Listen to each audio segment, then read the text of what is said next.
The great hall fell silent as Admiral Zektar stepped forward.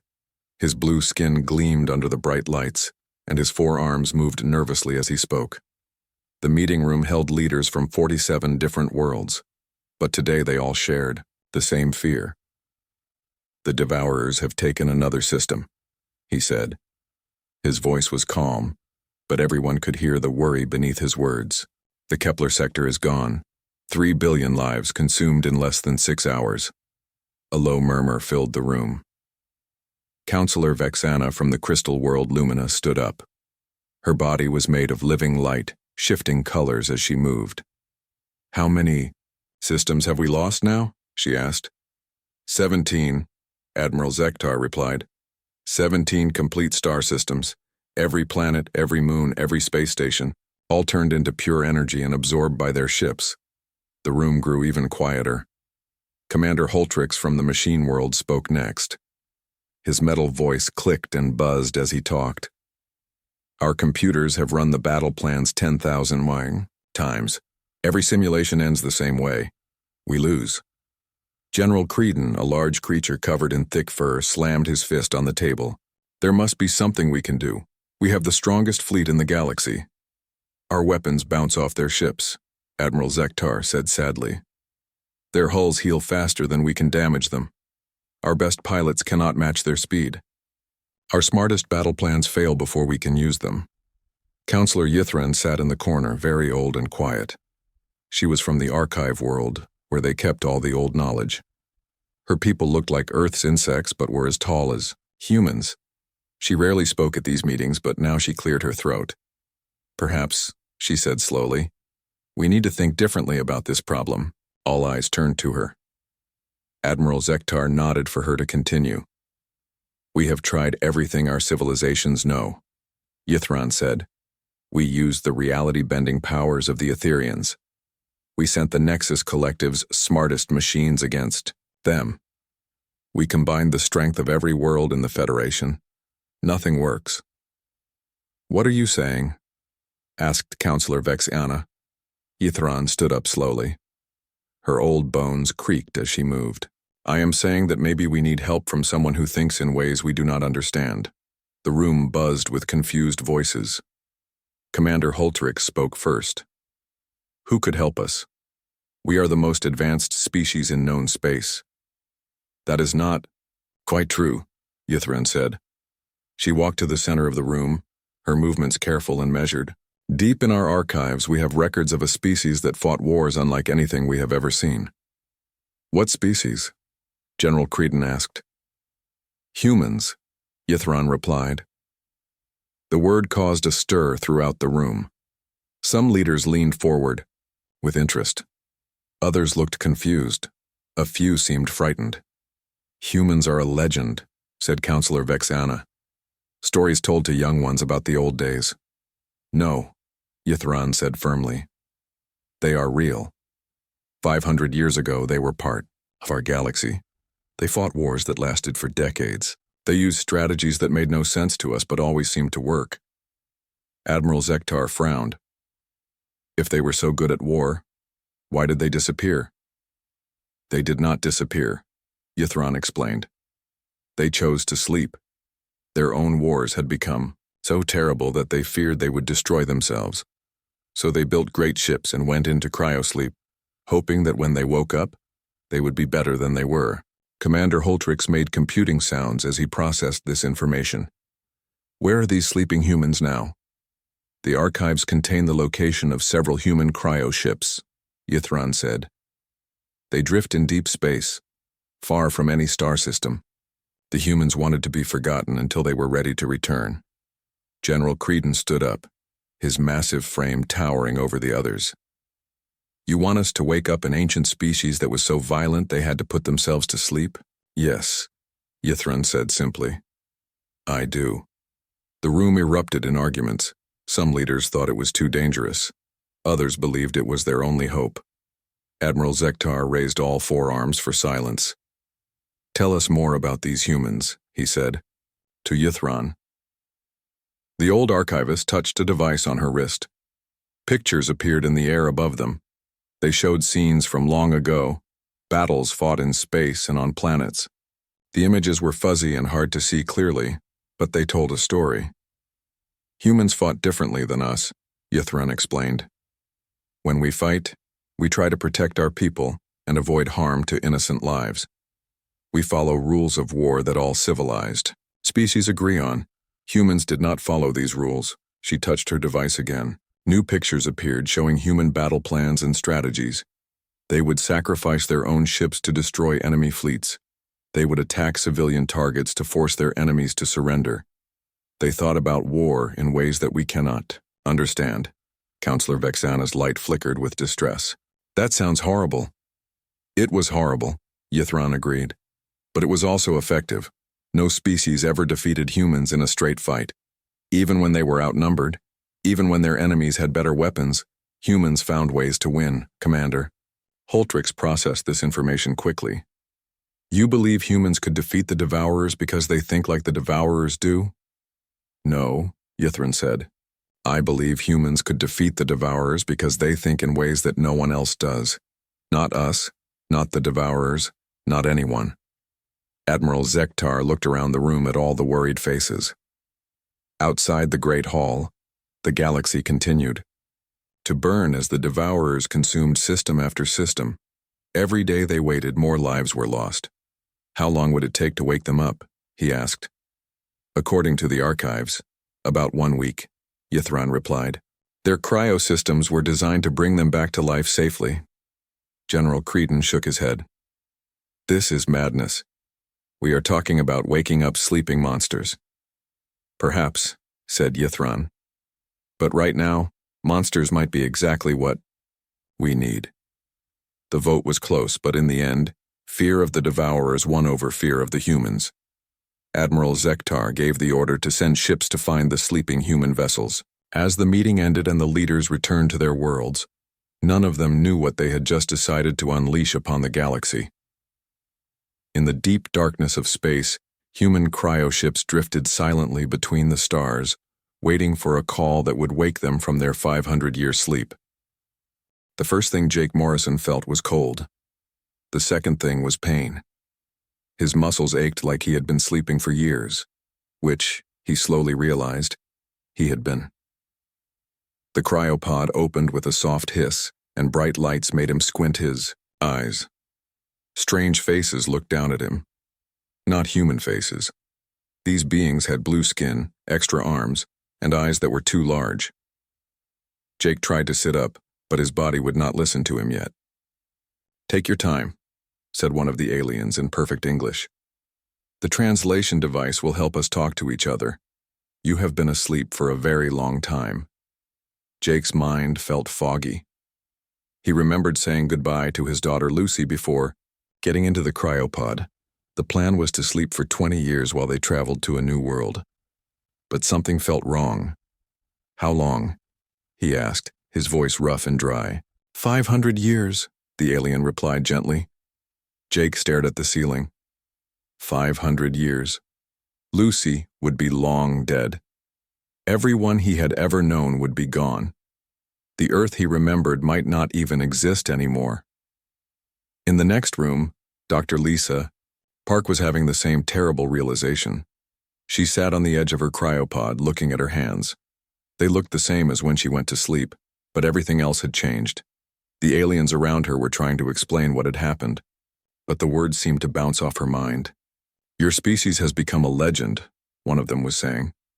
Most people think humans are just stories from the old days. Lisa looked up at the speaker. It was a creature made of living crystal, its body shifting colors as it moved. What happened to Earth? She asked. We do not know, the crystal being replied. Human records from that time are very limited. Your people seem to vanish from known space about 400 years ago. Across the ship, Colonel Ryan Torres was taking the news better than the others. He had always been a soldier first, and soldiers learned to adapt quickly. The aliens were explaining the situation to him, and he was already thinking about what it meant. So you woke us up because you need our help in a war, he said. It was not a question. The alien admiral nodded his large head. The Devourers are destroying everything. We have tried every strategy we know. Nothing works. Ryan studied the tactical displays they showed him. The enemy ships looked powerful, but that was not what caught his attention. It was how the Federation forces were fighting them. Every battle plan followed the same basic rules: protect civilians, minimize casualties, fight with honor. You are fighting them like they are just another species in your Federation, Ryan said. How else would we fight them? The Admiral asked. Ryan smiled, but it was not a happy smile. Like they are trying to kill everything you care about. Commander Amy Foster was in the ship's war room, looking at star charts that showed the Devourer advance. Red marks covered system after system. Each mark represented billions of dead people. The alien officers around her looked defeated. They move so fast, one of them was saying. By the time we get our fleets to a system, it is already gone. Amy traced the pattern of attacks with her finger. There was something familiar about it. She had seen similar patterns in old Earth military histories. They are not just attacking randomly, she said. Look at the sequence. They are cutting off your supply lines and isolating your main fleets. The aliens looked confused. But why would they do that? They can destroy our fleets easily. Because they are not just trying to win battles, Amy explained. They are trying to win the war as quickly as possible. Every move serves a larger purpose. Lieutenant Ben Hayes was the youngest of the awakened humans, and he was having the hardest time accepting their situation. He kept asking about his family, his friends, his home. The aliens were patient with him, but they could not give him the answers he wanted. I know this is difficult, said an alien that looked like a large insect. But we need you to focus on the present. The galaxy is in danger. Ben wiped his eyes and tried to pull himself together. Why us? You have technology we never dreamed. How your ships are bigger and faster than anything we ever built. What could we possibly do that you cannot? The insect-like alien was quiet for a moment. We have been asking ourselves the same question, but our computers have analyzed every battle the Devourers have fought. They defeat us because they think in ways we do not understand. Perhaps humans can understand them because humans think differently than we do. As the day went on, the 5 humans were brought together in a meeting room. They sat around a table with several alien officers, trying to process everything they had learned. The galaxy was at war. Earth was gone or lost. Everyone they had ever known was dead. And somehow they were supposed to save civilizations they had never heard of. Jake looked around at his teammates. Lisa was staring at her hands again. Ryan was studying battle reports. Amy was making notes on a data pad. Ben was just trying not to cry. So let me understand this, Jake said to the aliens. You have the most advanced military in the galaxy. You have weapons that can destroy planets. You have fleets that number, in the thousands. But you cannot beat these Devourers. That is correct, Admiral Zektar replied. And you think we can help, because humans fought wars differently than you do. Yes. Jake was quiet for a long moment. Then he asked the question that would change everything. Show us how you fight, show us everything. Every battle plan, every strategy, every rule you follow when you go to war. The aliens began bringing up displays and charts. They showed their military doctrine, their rules of engagement, their careful strategies designed to minimize harm to innocent people. As the humans watched, their faces began to change. Lisa stopped staring at her hands and started paying attention. Ryan began taking notes. Amy started asking questions about fleet movements. Even Ben stopped thinking about home and focused on the screens. The aliens could see something changing in the humans, but they did not understand what it was. They were showing their guests how civilized species fought wars. Clean, honorable, limited wars with rules and boundaries.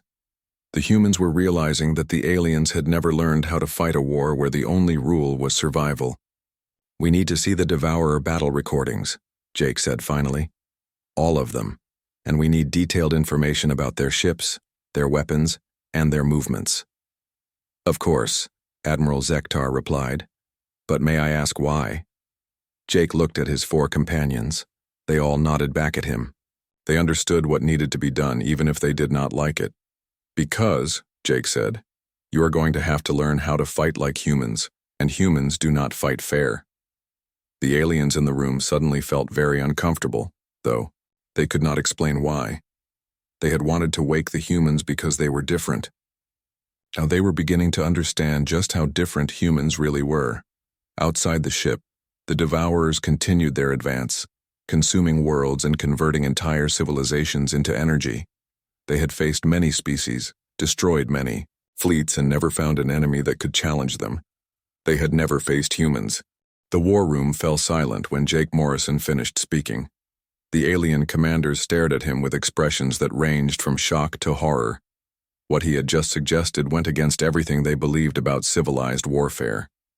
"You want us to use civilian ships as bait," Admiral Zektar said slowly. "Ships full of innocent people." "I want you to save those people," Jake replied calmly. "The Devourers are going to kill them anyway. This way, their deaths might actually mean something." General Creedon slammed his massive fist on the table. "This is madness. We protect civilians. We do not sacrifice them." Ryan Torres looked up from the battle reports he was studying. "How many civilians have you protected so far, General?" The question hung in the air like poison. Everyone in the room knew the answer. 17 star systems, billions of dead civilians, all protected by Federation rules that meant nothing to an enemy that did not follow them. Lisa Park was working at a computer terminal analyzing data about the Devourer ships. What she had found made her sick to her stomach, but she knew the others needed to hear it. "They are not just killing people," she said quietly. "They are converting them." All eyes turned to her. Admiral Zektar leaned forward. "What do you mean?" Lisa brought up images on the main screen. They showed the inside of captured Devourer ships, twisted metal corridors filled with strange technology. "I have been studying the energy signatures from their attacks. They are not turning matter into random energy. They are turning it into information." "Information?" Commander Holtrix asked. His mechanical voice buzzed with confusion. "Think of it like this," Lisa explained. "When they consume a planet, they are not just destroying it. They are recording everything about it. Every person, every building, every memory. They are storing entire civilizations as data." Amy Foster looked up from her tactical analysis. "Why would they do that?" "I think they are preparing to rebuild everything they consume," Lisa said. "But under their control. They are not invaders, they are farmers. And we are the crop." The room became even quieter. This was worse than simple destruction. The Devourers were not just killing civilizations. They were enslaving them in ways no one had imagined. Ben Hayes spoke for the first time since the meeting began. "How long do we have before they finish whatever they are building?" Amy had been tracking Devourer movements for hours. She pulled up a star map showing their advance pattern. "Based on their current speed and the systems they are targeting, I would say 6 months, maybe less." 6 months to save the entire galaxy," Jake said. He looked around at the alien faces. "And you want to do it while following rules that your enemy ignores." Counselor Yithran, who had been quiet until now, finally spoke. "What do you propose we do instead?" Jake stood up and walked to the star map. He pointed to a cluster of systems near the Devourer advance. "We sacrifice these worlds to learn how their technology works. We let them consume these systems while we watch and record everything." The alien commanders looked horrified. Admiral Zektar shook his head. "Those systems contain over 50 billion people." "And if we do nothing," Ryan said, "those 50 billion people die anyway and we learn nothing from their deaths. At least, this way their sacrifice might save everyone else." General Creedon stood up, his fur standing on end with anger. "I will not be part of genocide." "You already are," Amy said coldly. "You have been part of it since the first Devourer ship appeared. The only question is whether you want their deaths to have meaning." Lisa turned from her computer. "I need to study their conversion technology up close. The only way to do that is to let them capture some of our ships with monitoring equipment hidden inside." "You want us to send our own people to be converted?" Commander Holtrix asked. "I want us to send volunteers who know what they are volunteering for," Lisa replied. People who choose to sacrifice themselves so we can understand the enemy. Ben was studying personnel files on his datapad. We also need to change how we think about our own people. You treat every soldier like they are precious. You try to save everyone. Of course we do, Admiral Zektar said. Every life has value. Every life does have value, Ben agreed. But some lives can save more lives by being lost. You need to learn to make those choices. Jake returned to his seat. The Devourers are winning because they are fighting a war while you are fighting battles. They see the big picture. They make sacrifices to achieve larger goals. You focus on individual fights and try to minimize losses. What you are describing is not war, Counselor Yithran said. It is calculated murder. Yes, Jake said simply. It is. And unless you are willing to commit calculated murder, you are going to lose everything you are trying to protect. Ryan pulled up tactical displays showing Federation fleet positions. Your fleets are spread out across the galaxy, trying to defend everywhere at once. You cannot defend everywhere. You need to choose what to sacrifice and what to save. How can we make such choices? General Creedon asked. The same way we did, Amy answered. By accepting that there are no good choices left. Only choices that lead to survival, and choices that lead to extinction. Lisa had been working quietly while the others talked. Now she looked up with an expression that mixed excitement and horror. I think I know how to hurt them, but it will require us to become like them. Explain, Admiral Zektar said. Their conversion technology works by breaking down matter into information and rebuilding it according to their design. But information can be corrupted. If we can introduce the right kind of virus into their data stream, we might be able to turn their own technology against them. How do we do that? Commander Holtrix asked. We let them convert one of our ships, Lisa said, but we hide a virus in the ship's computer systems. When they try to process the information, the virus spreads through their network. Jake nodded. But we need to make sure the virus is perfect before we try it, which means we need to let them convert several test ships first. The alien commanders looked sick. They were being asked to sacrifice their own people as test subjects for an experiment that might not even work. There has to be another way, Admiral Zektar said. There is, Ryan replied. You can surrender now and hope they kill you quickly, instead of converting you. The room fell silent again. Outside, alerts were coming in about another system under attack. Another few billion people about to die or worse. Another step closer to the end of everything. Ben looked around at the alien faces. He could see them struggling with decisions that humans had learned to make long ago. Decisions about acceptable losses and necessary sacrifices.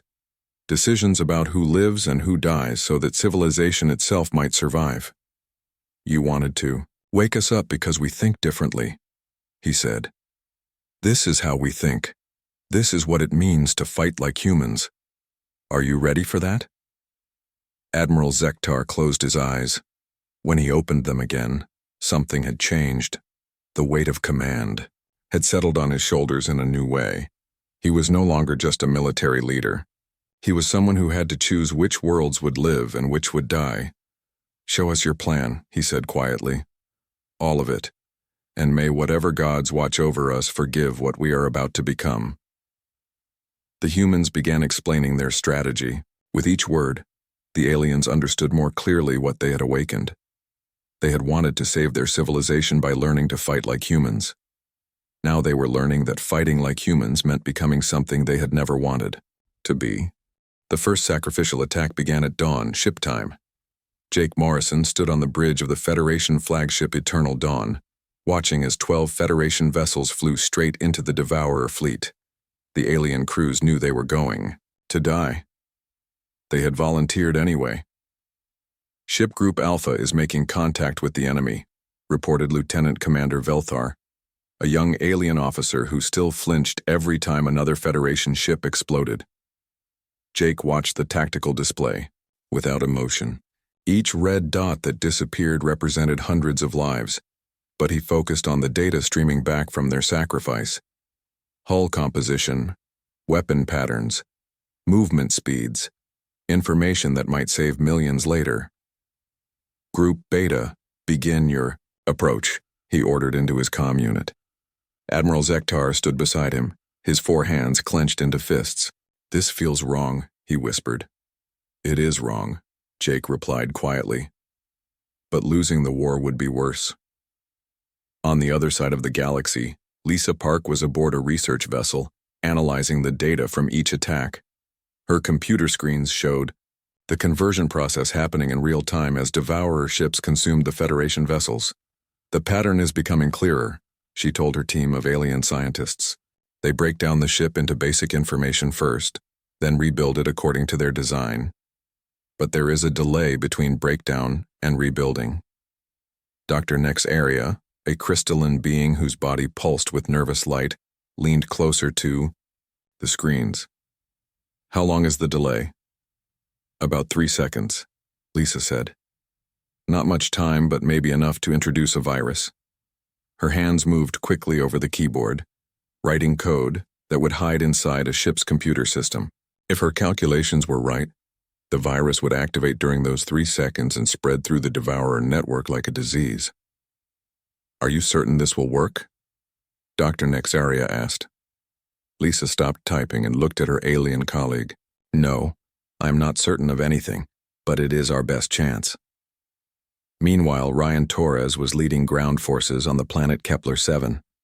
The world was halfway through the conversion process, reality shifting and changing around them as they fought through landscapes that made no sense. Stay together, he shouted to his mixed team of human and alien soldiers. Do not trust anything you see. The ground beneath their feet changed from solid rock to liquid metal to something that felt like clouds. Buildings twisted into impossible shapes, their walls covered with symbols that hurt to look at. Sergeant Crixton, a furry alien warrior, stumbled as his weapon suddenly became a flower in his hands. Commander Torres, my gun. Use this one. Ryan threw him a spare weapon. The humans had learned to carry multiple backups of everything. In a reality-warping battlefield, nothing stayed the same for long. They were fighting toward a Devourer facility that was controlling the conversion of this world. The mission was to capture it intact, no matter the cost. Ryan's forces had already lost half their number, but they kept moving forward. Contact ahead, called Private Jackson, one of the few other humans on the mission. Devourer soldiers appeared around them, but these were not machines. They had once been Federation troops converted and rebuilt according to Devourer design. They moved with perfect coordination, their eyes glowing with alien intelligence. Remember, Ryan shouted as the battle began, they used to be our people. But they are not our people anymore. The fighting was brutal. The converted soldiers felt no pain and showed no mercy. They attacked with weapons that changed shape and fired energy that turned matter into information. But Ryan's forces had one advantage. They fought like humans. Where the aliens tried to minimize casualties and follow tactical doctrine, the humans used every dirty trick they knew. They set traps, used the unstable reality against their enemies, and sacrificed wounded soldiers to save ammunition for the healthy ones. Above the planet, Amy Foster was coordinating the largest space battle in Federation history. Her fleet was spread across 3 star systems, all moving according to a plan that looked like chaos to the alien officers. Why are we retreating from the Proxima sector? Asked Captain Yulmark, commanding one of the Federation's largest battleships. Because I want the Devourers to think we are weak there, Amy replied calmly. When they move their main fleet to attack Proxima, we will hit their supply lines in the Vega system. But Proxima has 2 billion people, and Vega has 5 billion, Amy said. Sometimes you have to lose the smaller battle to win the bigger one. The alien captain's face showed his struggle with this logic. His people had never learned to think in terms of acceptable losses, but the war was teaching them one horrible lesson at a time. All ships, execute pattern Delta 7, Amy ordered. Across the battle zone, Federation ships began what looked like a desperate retreat. Devourer vessels followed, sensing weakness. They did not realize they were being led into a trap that had taken weeks to prepare. Ben Hayes was working with Federation engineers to modify human weapons for use with alien technology. The process was dangerous, requiring them to overload systems that were never designed to handle such power. The fusion cores are not stable, warned Engineer Tolvex, his tentacles waving nervously as he monitored the power readings. They do not need to be stable, Ben replied, adjusting the weapons. Targeting system. They just need to work long enough to hurt the Devourers. Another explosion rocked the engineering bay as a prototype weapon overloaded. 2 alien technicians were injured, but Ben kept working. They had lost dozens of people testing these weapons, but each failure taught them something new. "Sir," called Technician Mordak from across the room, "the neural interface is ready for testing." Ben looked at the device they had built. It would let a human mind connect directly with Federation computer systems, allowing for faster reactions in battle. The process might kill the user, but it would give them an edge against Devourer technology. "I will test it," Ben said. "Sir, the risk—" "I know the risk," Ben interrupted. "That is why I am doing it myself." As the battles raged across the galaxy, the humans began to see a pattern in the Devourer attacks. They were not just randomly destroying systems. They were building toward something specific, preparing for a final phase that would convert the entire galaxy at once. Jake received reports from all theaters of war. The sacrificial attacks were working. They were learning about Devourer technology, but the cost was enormous. Hundreds of ships destroyed, thousands of lives lost, entire worlds abandoned to gather intelligence. "The aliens are learning," he told his team during their daily meeting. "They are starting to think like us." "Is that good or bad?" Lisa asked. Jake was quiet for a long moment. "I do not know, but it is necessary." Ryan's ground forces had captured 3 Devourer facilities, each one providing crucial information about the conversion process. Amy's fleet actions had forced the Devourers to reveal more of their capabilities. Ben's weapon modifications were giving Federation forces their first real victories against enemy ships. But the true test was still coming. Lisa's virus was ready, hidden inside a specially prepared Federation vessel.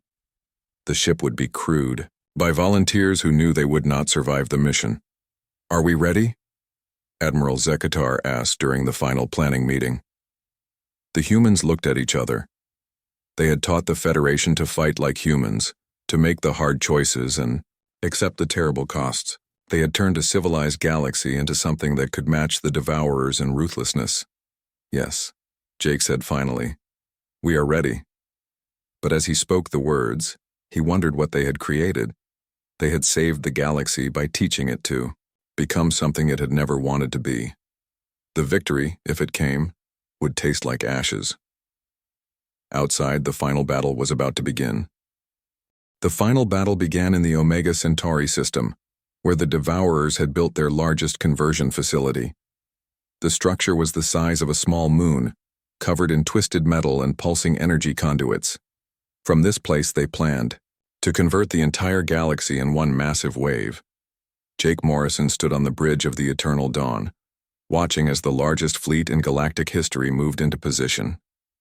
Thousands of Federation ships filled the space around them, each one carrying crews who knew that most of them would not survive the next few hours. "All fleet units report ready," Admiral Zekatar announced. His voice was steady now, hardened by months of making impossible choices. "Signal the volunteer ship," Jake ordered. On the far edge of the fleet, a single Federation vessel broke formation and flew toward the Devourer facility. Inside were 50 volunteers who had accepted the mission that would either save the galaxy or doom it forever. Hidden in their ship's computer systems was Lisa's virus, waiting for the moment of conversion. Captain Mexander, commanding the volunteer ship, opened a channel to the fleet. "This is the ship Hope's End.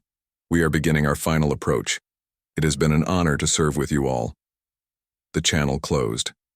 There was nothing more to say. Lisa Park watched from her position aboard the research vessel, her hands hovering over the controls that would activate the virus. She had run the calculations 1,000 times, but there was no way to be certain it would work. If it failed, the volunteers would die for nothing. "Devourers are responding to the Hope's End," reported her sensor operator. "They are beginning The conversion process. On the main screen, they could see the volunteer ship being pulled apart atom by atom, its matter converted into pure information. Lisa watched the data stream, waiting for the exact moment when the conversion reached the hidden virus. "Now," she whispered, and pressed the activation key. For 3 seconds, nothing happened. Then alarms began screaming across the Devourer facility as the virus spread through their network like wildfire. Systems that had worked perfectly for millennia began to malfunction. Conversion processes reversed, turning information back into matter in chaotic, destructive ways. "It is working," Dr. Nexaria shouted, her crystalline body blazing with excitement. But Lisa knew this was only the beginning. The virus would buy them time, but it would not destroy the Devourers. For that, they needed to get inside the facility and destroy it from within. Ryan Torres led the ground assault team toward the facility's main entrance. The reality around them was breaking down as the virus corrupted the Devourer systems. Walls appeared and disappeared, gravity shifted directions, and the air itself sometimes turned solid. "Stay focused," Ryan shouted to his mixed force of human and alien soldiers. "Do not trust anything you see or feel." They fought through converted Federation soldiers whose programming was now corrupt. Some attacked mindlessly, others stood frozen, and a few seemed to remember who they had been before. Conversion. The battle was chaos, but Ryan's forces pushed forward through sheer determination. Private Jackson fell when the ground beneath him turned to acid. Sergeant Crixton was lost when he walked through what looked like a doorway but was actually a conversion beam. One by one, Ryan's soldiers died, but they kept moving toward their target. "There." Ryan pointed to a massive structure at the center of the facility. The main control node. Above them, Amy Foster was coordinating the space battle with precision that amazed the alien commanders. Her fleet moved like a living thing, each ship in perfect position to support the others. The Devourers, confused by their malfunctioning systems, could not match her tactics. "Enemy battle group moving toward Sector 7, reported Captain Yolmark. "Let them come," Amy replied. "All ships in Sector 7, retreat to position Delta. Make it look like we are running scared." The Devourer ships followed, thinking they had found weakness in the Federation lines. Instead, they flew into a trap that cost them a third of their remaining fleet. But Amy knew they were still outnumbered. Every victory was temporary. "Ma'am," called her communications officer, "ground forces are requesting orbital support." Amy looked at the tactical display. Providing support would mean pulling ships away from the main battle, possibly letting the Devourers break through their lines. But without that support, Ryan's team would die before reaching their objective. "Battleships Defiance and Valor, break from the main fleet," she ordered. "Support the ground assault." It was another calculated risk, another choice between bad options and worse ones. Amy had learned to make such choices without hesitation, though each one felt like a small death. Ben Hayes was inside the facility's computer core, connected to the systems through the neural interface he had built. The device was killing him slowly, his brain unable to handle the massive data flow, but it was the only way to guide the virus to its target. "Ben," Lisa's voice came through his comm unit. "Your vital signs are critical." "I know," he replied, his voice weak but determined. "Just a little longer." Through the neural link, he could see the virus spreading through the Devourer network like a living thing. But the alien systems were fighting back, trying to contain the damage. Ben guided the virus deeper, past their defenses toward the central core that controlled the conversion process. Pain shot through his skull as the interface overloaded, but he held on. Around him, the facility began to shake as critical systems failed. The conversion field that had been preparing to engulf the galaxy flickered and began to collapse. "Got it," he whispered, and the neural interface finally burned out, leaving him unconscious but alive. Ryan's team reached the control node just as the facility began to tear itself apart. The virus had done its work, but the structure was still dangerous. They needed to plant explosives to make sure it could never be rebuilt. "Plant the charges," Ryan ordered, even as pieces of the ceiling began falling around them. His remaining soldiers worked quickly, placing explosive devices throughout.